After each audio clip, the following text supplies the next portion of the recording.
Mabuhay! Good day, mighty eagles! I am Jencent B. Eniva of Bachelor of Science in Accountancy Section 1A at International School of Asia and the Pacific, delivering with you my video presentation for today's activity entitled Coping with the Challenges of Intercultural Communication. Are you ready? If yes, let us get started. Let us define first what is meant by intercultural communication. So, according to Think To Me 1999, intercultural communication happens when individuals interact, negotiate, and create meanings while bringing in their varied cultural backgrounds. So, from the prefix word inter, which means among, and the word cultural, which means culture, we can say that intercultural means among culture. And since this has something to do with communication, then intercultural communication pertains to verbal and non-verbal interactions between people from different cultural backgrounds. And now, let us proceed to communication modes, practices, and styles of one of the most prestigious country in the entire world for its majestic place, history, people, and culture. A place where more than to explore. The Pearl of the Orient Seas, welcome to the Philippines, my native land. The Philippines is made up of 7,000 islands, of which approximately 2,000 are inhabited. The islands are categorized into three main clusters, namely Luzon in the north, Visayas in the central, Mindanao in the south. Most of its islands are abound with white sand beaches, exotic tropical vegetation, and beautiful lakes and rivers. It is a home to some of the world's marvelous creations like the Banawe rice terraces located at Ifugao region and hailed as the eighth wonder of the world. The country is linguistically diverse with 8 major dialects and over 170 languages spoken throughout the inhabited islands. The official language of the Philippines is Filipino, which is mainly Tagalog combined with words from various other languages. So why I chose Philippines? Simply, I want to be proficient in my own native land before considering others. Just like Miss Mamaril said, you can never learn second languages or you can never be a multilingual person if you are not even know how to speak your local languages, the foundation of its learning. So join me as I will be your guide as we fly and explore the beautiful paradise where I belong. Fasten your seatbelts and enjoy. There are two phases of communication in the Philippines, the verbal and non-verbal communication. First, I will be discussing to you the verbal communication. So we have here the communication style. Filipinos will try to express their opinions and ideas diplomatically and with humility to avoid appearing arrogant. The tone of voice varies widely by language, dialect, and region. So in the Philippines, it is one of the most important things to remember. You have to be mindful with your actions, most especially with your words and the utterance of your sounds when talking to a Filipino. For example, is that when they are talking to their elders, they must remain calm and soft-sounded to avoid misinterpretations because for them, loud voices would consider as harsh words. So, we have also here as the indirect communication. Filipinos often communicate indirectly in order to prevent a loss of face and evoking hiya or embarrassment in English on either side of an exchange. They tend to avoid interrupting others and are more attentive to posture, expression, and tone of voice to draw meaning. Speech is often ambiguous and Filipinos may speak in the passive voice rather than to active to avoid being perceived as speaking harshly, just like what I've said a while back. To find the underlying meaning, it is common to check for clarification several times. So the next thing is that refusals. Since many Filipinos try to save face and avoid hiya in their interactions, many will be overly polite and seldom give a flat no negative response.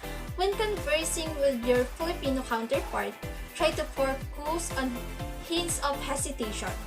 Listen to what they want to say and also pay attention to what they don't say. Yeah, it is true. Filipinos tend to speak less sometimes where they are new in one circle or in their environment. It takes time to spill out the shyness in them. Another is that I think most of us had experienced this, or I don't know, when we are talking to the person we wanted to talk to but they are not listening, we suck. Or it tampo in Filipino. So, because hello, I don't know if you are like this also, but sometimes I love to seek attention. Next thing is that respect. When speaking to those who are older or of higher status, Filipinos tend to use the polite forms of speech. At the end of phrases, sentences, or questions, they will say po, demonstrate disrespect for hierarchy. For example, when conversing with an older or someone or of higher status, one will say salamat po or thank you po in English. So that concludes the verbal communication in the Philippines.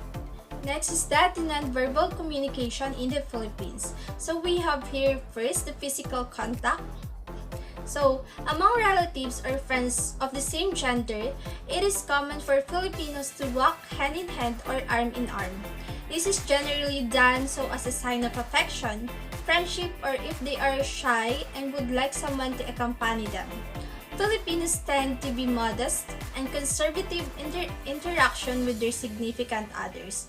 And public display of affection among couples such as kissing and hugging is quite uncommon. But in my observation nowadays, sometimes Filipinos forget to take their privacy. Displaying affection with their loved ones in the public is becoming common and acceptable, most especially those Gen Zs like me. But disclaimer, I don't do this thing because sadly I don't have a boyfriend. Just kidding. So, next is that personal space. So, personal space. When interacting with people they are familiar with, Filipinos tend to prefer standing at one arm's length from one another. Around strangers, this distance is farther. However, in public areas like a market or subway, personal space is often limited and pushing is common. Next is that laughter. While Filipinos often laugh in conversation, the meaning of laughter tends to depend on the situation. At times, laughing may indicate happiness or pleasure, while other times it may be used to relieve tension. In some circumstances, laughter is used as an attempt to cover embarrassment. Next is that pointing. Filipinos may point to objects by puckering their lips and moving their mouths in the direction they are pointing to, just like this. Yeah, just like that. Next thing is that gesture.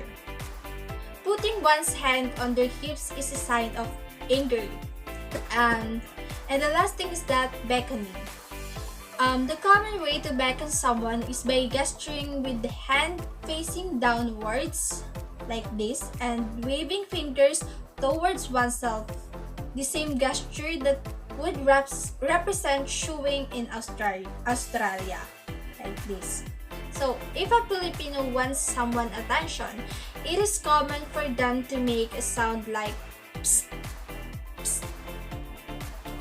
So that concludes the nonverbal communication in the Philippines. So let us now proceed to the greetings.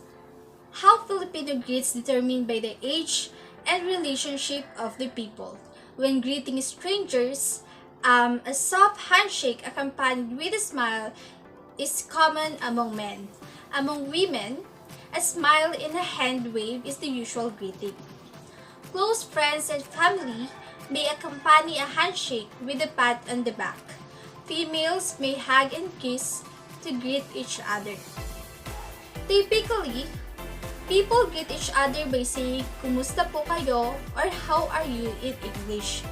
If that person you are greeting is older than you but within the same generation, it is expected that you will refer to that person as kuya for male and ate for females. These terms do not have direct translations into English, but it is a sign of respect to them. So, the common gesture used to greet is known as mano, often referred to as bless in English. Mano is performed as a sign of respect towards elders and as a way of accepting a blessing from the elder.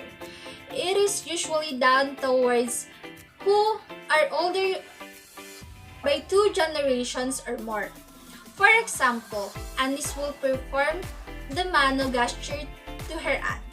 Similar to kissing a hand, the person offering a mano will bow towards the offered hand and press their forehead on the hand.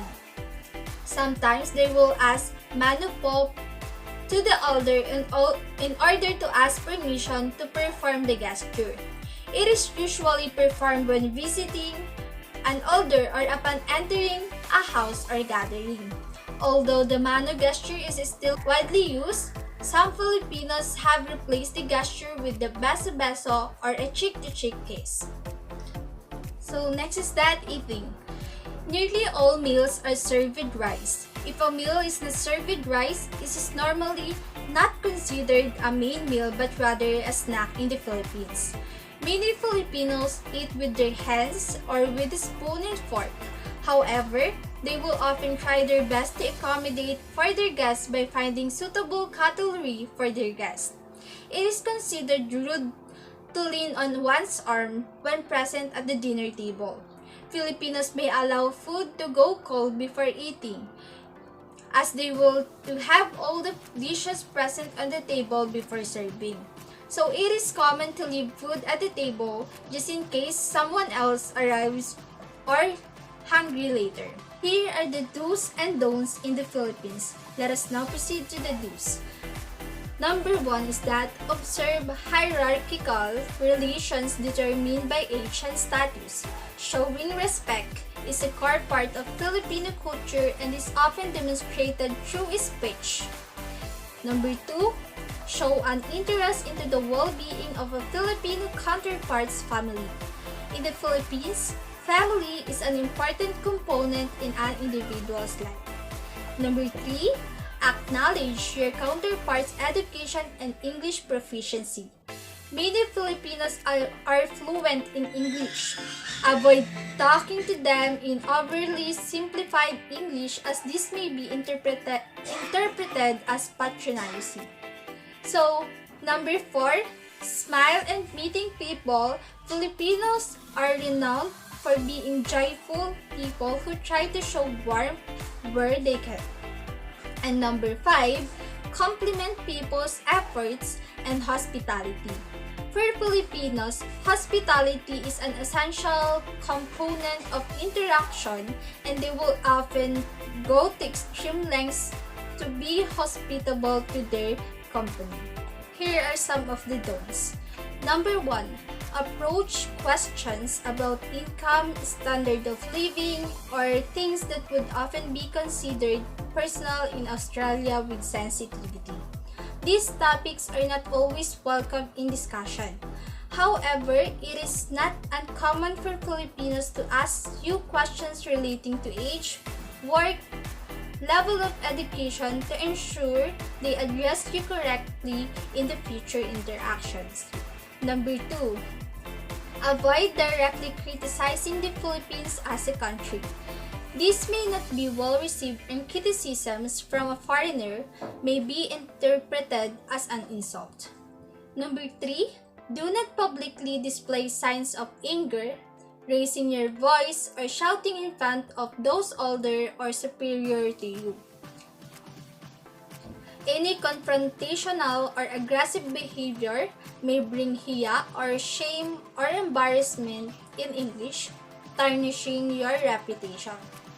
And lastly, try not to be offended if your Filipino counterpart makes frank comments about people's body shape. Unlike in Australia, it is not considered taboo or rude to make common comments, such as, "Oh, you put on weight," or "Do you have a boyfriend, girlfriend?" Such comments are not intended to be hurtful, invasive, or offensive in the Philippines. So, that concludes our discussion for today. Again, I am Jencent B. Eniva of Bachelor of Science in Accountancy Section 1A. I hope that I gave you a well-spent interactions and discussion for today. Goodbye!